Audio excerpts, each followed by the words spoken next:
BJP के विवादित बयान पर अब कांग्रेस एक्शन मोड में आ गई है। कांग्रेस ने पीएम मोदी के खिलाफ चुनाव आयोग से 17 शिकायतें की हैं। ऐसे में सवाल उठता है कि पीएम मोदी ने ऐसा क्या कहा जिस पर कांग्रेस को 17 शिकायतें दर्ज करानी पड़ी।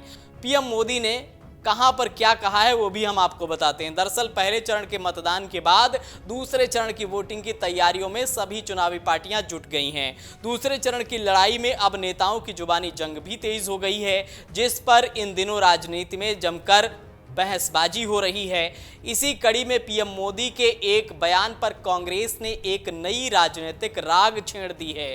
दरअसल मामला ये है कि राजस्थान के बांसवाड़ा में दिए गए पीएम मोदी के बयान कांग्रेस सत्ता में आई तो लोगों की संपत्ति मुसलमानों में बांट देगी पर घमासान मच गया है। इसको लेकर कांग्रेस पीएम मोदी और बीजेपी पर हमलावर है। इसी कड़ी में कांग्रेस नेता अभिषेक मनु सिंघवी, सलमान खुर्शीद और गुरदीप सप्पल चुनाव आयुक्त से मिले और 17 शिकायतें दर्ज कराई। इस मामले में अभिषेक मनु सिंघवी ने बताया कि हमने चुनाव आयोग के सामने 17 शिकायतें दर्ज कराई हैं। उन्होंने आचार संहिता का उल्लंघन किया है। वो कांग्रेस के घोषणा पत्र को लेकर झूठ फैला रहे हैं। उनके बयान पर चुनाव आयोग को सख्त एक्शन लेना चाहिए। बताते चलें कि रविवार को पीएम मोदी राजस्थान के बांसवाड़ा में थे। यहां वो चुनावी सभा को संबोधित कर रहे थे। इसमें उन्होंने कांग्रेस पर जमकर हमला बोला था। इसी कड़ी में उन्होंने पूर्व पीएम मनमोहन सिंह के एक बयान का जिक्र भी किया। पीएम मोदी ने दावा किया कि मनमोहन सिंह ने कहा था कि देश की संपत्ति पर पहला हक मुसलमानों का है। इस बयान के जरिए ही पीएम ने कांग्रेस पर निशाना साधा और कहा कि अगर कांग्रेस सत्ता में आई तो लोगों की संपत्ति मुसलमानों में बांट देगी।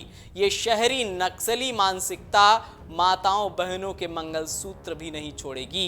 पीएम मोदी के बयान के बाद कांग्रेस अध्यक्ष मल्लिकार्जुन खड़गे ने सोशल मीडिया प्लेटफॉर्म एक्स पर पोस्ट कर उन पर हमला बोला। उन्होंने कहा, आज मोदी जी के बौखलाहट भरे भाषण से दिखा कि प्रथम चरण के नतीजों में इंडिया जीत रहा है। मोदी जी ने जो कहा है वो हेट स्पीच तो है ही, ध्यान भटकाने की एक सोची समझी चाल है। प्रधानमंत्री ने आज वही किया जो उन्हें संघ के संस्कारों से मिला है। सत्ता के लिए झूठ बोलना, बातों का अनर्गल संदर्भ बनाकर विरोधियों पर झूठे आरोप मढ़ना, ये संघ और भाजपा की प्रशिक्षण की एक खासियत है। इसी पोस्ट में खड़गे आगे लिखते हैं कि देश की 140 करोड़ जनता अब इस झूठ के झांसे में नहीं आने वाली। हमारा घोषणा पत्र हर एक भारतीय के लिए है, सबकी बराबरी की बात करता है, सबके लिए न्याय की बात करता है। कांग्रेस का न्याय पत्र सच की बुनियाद पर टिका है। भारत के इतिहास में किसी भी प्रधानमंत्री ने अपने पद की गरिमा को इतना नहीं गिराया